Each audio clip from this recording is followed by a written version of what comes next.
आपल्यासोबत भाजपचे नेते आणि त्याचबरोबर माजी अर्थमंत्री सुधीरभाऊ मुनगंटीवार आहेत। सर, कोल्हापूर उत्तरची जी पोटनिवडणूक आहे, भाजपसाठी किती प्रतिष्ठेची आणि कशी तयारी त्याबद्दलची सुरू आहे? माझ्या दृष्टीने कोणतीही निवडणूक ही भारतीय जनता पार्टीसाठी प्रतिष्ठेची किंवा अप्रतिष्ठेची नसते। आमच्या दृष्टीने ती निवडणूक या राज्यामध्ये महाविकास आघाडीच्या सरकारच्या विरुद्ध असंतोष व्यक्त करण्याची जनतेला संधी असते।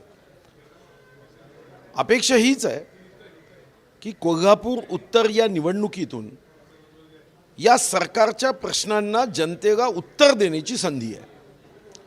आज शेतकऱ्यांचे प्रश्न आहे, कामगारांचे प्रश्न आहे, महिलांवरच्या अत्याचाराचा विषय आहे, वाढलेला भ्रष्टाचार आहे, उदासीन प्रशासन आहे, इंदिरा आवास योजनेपासून तर धानाच्या बोनसपर्यंत जर या सर्व प्रश्नांना एकत्र केलं राज्याच्या, तर अनेक पर्वतसुद्धा खुजी वाटतील एवढ्या समस्या आहे।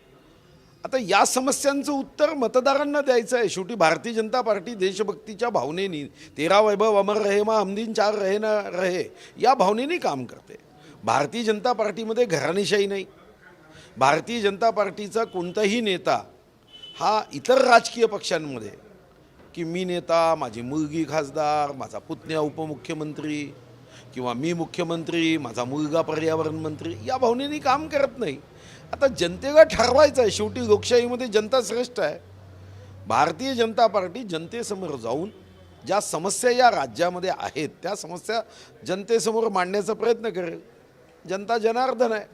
जनता जनार्दनाने आशीर्वाद दिला तर विजयी होऊ, आणि जनता जनार्दनाने महाविकास आघाडीच्या मागे आपली शक्ती उभी केली तर त्या क्षणापर्यंत भारतीय जनता पार्टी जनाजनाच्या मनामनापर्यंत पोहोचण्याचं काम करेल, जोपर्यंत हे सत्ता आम्ही उलथवून किंवा उखडून फेकणार नाही। त्याचबरोबर भाऊ, असाही प्रश्न निर्माण होत होता। महाविकास आघाडीतले अनेक नेते म्हणू लागलेले आहेत की चंद्रकांत म्हणाले होते की कोणतीही निवडणूक माझ्यापर्यंत हारलेलो नाही आहे, कोल्हापूरमध्ये लढलो, जर हारलो तर राजकारण सोडेल, हिमालयात जाईल। आता त्यावर सुद्धा भाष्य होऊ लागले की आता ते म्हणू लागले आता संधी आहे, कोल्हापूरची पोटनिवडणूक लागली आहे, पूर्ण प्रतिष्ठा लावावी लागेल। नाही, निवडणूक तर आम्ही जिंकू, त्यासाठी कार्यकर्ते परिश्रम करतील, मेहनत करतील। मग अशा शब्दाचा जर विचार करायचा असेल तर यावरची प्रतिक्रिया साधी आहे। स्वर्गीय हिंदू हृदय सम्राट बाळासाहेब ठाकरे म्हणाले की ज्या दिवशी मी काँग्रेससोबत जाईल त्या दिवशी शिवसेनेचं दुकान बंद करेल। आता तर जबरदस्त दुकानदारी सुरू आहे। तर मग मला असं वाटतं की ठीक आहे, एक वर्षापूर्वी भावना व्यक्त करताना त्यांनी भावना व्यक्त केली, आणि ती भावना याचा अर्थ उद्या जर निवडणुकीमध्ये म्हणजे विजय तर हमखास होईल, पण निवडणुकीत काही झालं तर अशी व्यवस्था कोणत्याही हिमालयात नसते की तिथं कोणाला राहायची सोय आहे। तो एक भाव असतो, तीव्रता सांगण्यासाठी ती भूमिका असते। मग हाच विचार स्वर्गीय हिंदू हृदय सम्राट बाळासाहेब ठाकरेंच्या सोबत आहे की तुम्ही सांगितलं की आम्ही दुकानदारी बंद करू, मग शटर कोण बंद करेल? त्यांचं शटर बंद झालं की मग ते हिमालयाला जाईल। दुसरा महत्त्वाचा प्रश्न असा की खुद्द शिवसेनेचे खासदार गजानन कीर्तिकर बोलले की ठाकरे सरकार दिसत नाही, हे शरद पवार सरकार आहे। नाही, शिवसेनेतले अनेक नेते अतिशय स्पष्टपणे भावना व्यक्त करतात। आपण बघितलं असेल, आमचे मित्र आहेत परभणीचे खासदार बंडू जाधव यांनी काय भाव व्यक्त केले, आमचे माजी खासदार आढळराव पाटील यांनी काय भाव व्यक्त केले, माजी केंद्रीय मंत्री अनंत गीते यांनी काय भाव व्यक्त केले। मी जर यादी करायला सुरुवात केली, पहिली गोष्ट शिवसैनिकांना ही युती नैसर्गिक वाटतच नाही, कारण ज्याचा पायाच हा बेईमानी आहे। तुम्ही समजून घ्या की 24 ऑक्टोबरला जेव्हा तुमच्या लक्षात आलं की भारतीय जनता पार्टीचे 105च्या आसपास विधानसभा सदस्य येत आहेत, तुम्ही 4 वाजता पत्रकार परिषद घेता, बेईमानी करता, बोर्डावर माननीय मोदीजींचा, स्वर्गीय हिंदू हृदय सम्राट ठाकरेंचा फोटो लावून निवडणुका जिंकल्यात। जे स्वर्गीय हिंदू हृदय सम्राट ठाकरे हे नेहमी काँग्रेस राष्ट्रवादीच्या विरोधात होते, तुम्ही त्यांच्यासाठी सत्तेसाठी युती केली, तर ती ही युती यांनी जी केली। दुसरा निर्णय, काही दिवसात महाशिव आघाडी नाव द्यायचं, तुमचं त्यांनी ऐकलंही नाही। ज्या क्षणी त्या महाशिव आघाडीतला शिव शब्द काढावा लागला तेव्हाच लक्षात आलं की शिवसेना ती स्वर्गीय हिंदुहृदय सम्राट बाळासाहेब ठाकरेंची शिवसेना संपली. त्यांनी त्या दिवशी शिव सोडला. कदाचित विकास शब्द गाऊन ते त्यांचा विकास करू शकतील, पण यातून मात्र राज्यामध्ये शिवसैनिकांच्या मनात एक शंका निर्माण झाली. कोल्हापूरच्या शिवसैनिकातली नाराजी आहे. नाही, शिवसेनेत विधानसभेत आम्ही जेव्हा भेटतो तेव्हा अनेक आमचे, शेवटी आम्ही इतके वर्ष सोबत राहिलो की आमच्यामुळे आपसा स्नेह आहेच ना. विचार करा, 30 वर्ष आम्ही सोबत आहोत. राजी नाराजी झाली असेल, 30 वर्षाचा आमचा संबंध आहे. 5 वर्ष मंत्रिमंडळामध्ये सहकारी म्हणून आम्ही काम केलं आणि तेही प्रेमाने केलं. ठीक आहे, बाहेर तेव्हा राजीनामे खिशात राहायचे, पण मंत्रिमंडळाच्या बैठकीत असा प्रश्नच कधी उपस्थित झाला नाही. राजीनामा काढणं तर सोडा, शब्द कोणाच्या तोंडून निघत नव्हता. एवढा एकरूप व्हायचं म्हणजे अनेकदा तर मी मंत्रिमंडळाच्या बैठकीत स्वतः अनुभवला आहे की शिवसेनेचे मंत्री देवेंद्रची बाजू घ्यायचे, शिवसेनेचे मंत्री देवेंद्रजीच्या मुद्द्याला सकारात्मक भूमिकेने प्रतिसाद द्यायचे आणि भारतीय जनता पार्टीचा एखादा मंत्री त्याच्यावर आपली नकारात्मक प्रतिक्रिया व्यक्त करायचा. इतकं एकरूपता ही भाजप शिवसेनेत होती. एक क्षण तुमच्या मनात आला की मी शब्द दिलाय शिवसैनिकाला मुख्यमंत्री करेन, आणि त्यासाठी शिवसेना प्रमुख स्वतः डिमोशन केल्यासारखं शिवसैनिक जागे. शिवसैनिक म्हणजे कोण हो? तुम्ही शिवसैनिकाला केलं असतं तर आम्ही समजू शकलो असतो की तुम्ही शपथ खरीच घेतली होती. असं आहे, जनतेलाही समजतं ना हो. महाशिव आघाडीचा शिव तुम्ही काढला, शरीराचा आत्मा निघून गेल्यानंतर शरीराची काय किंमत राहते. तेच आता शिवसेना त्या मार्गावर निघाली आहे.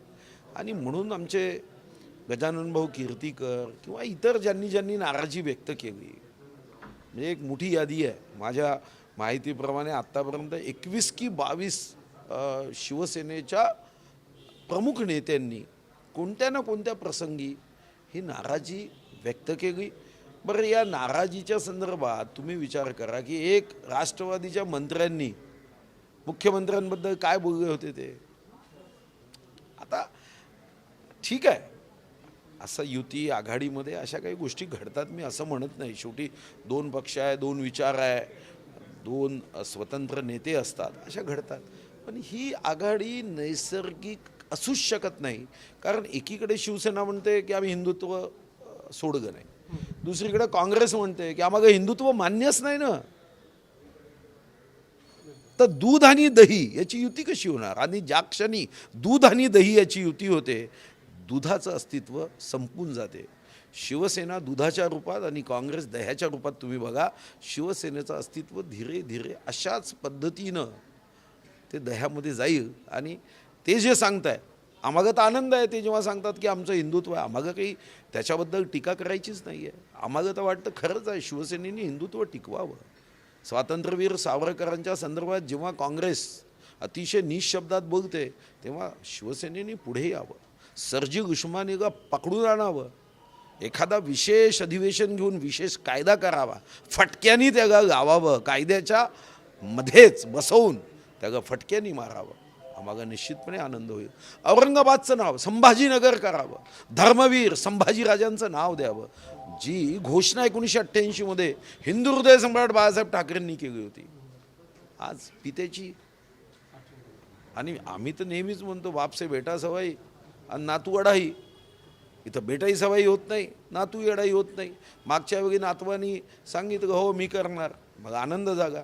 आता आमच्यावर टीका काय केली जाते, तुम्ही 5 वर्ष सत्तेत होते का नाही केलं? 5 वर्षात आम्ही प्रोसेस पूर्ण केली. त्याच्यासाठी काय NOC घ्याव्या लागतात, पोस्ट ऑफिसची NOC झाली, भारत सरकारच्या काही विभागाची NOC घ्यावी लागते, त्या NOC झाल्या.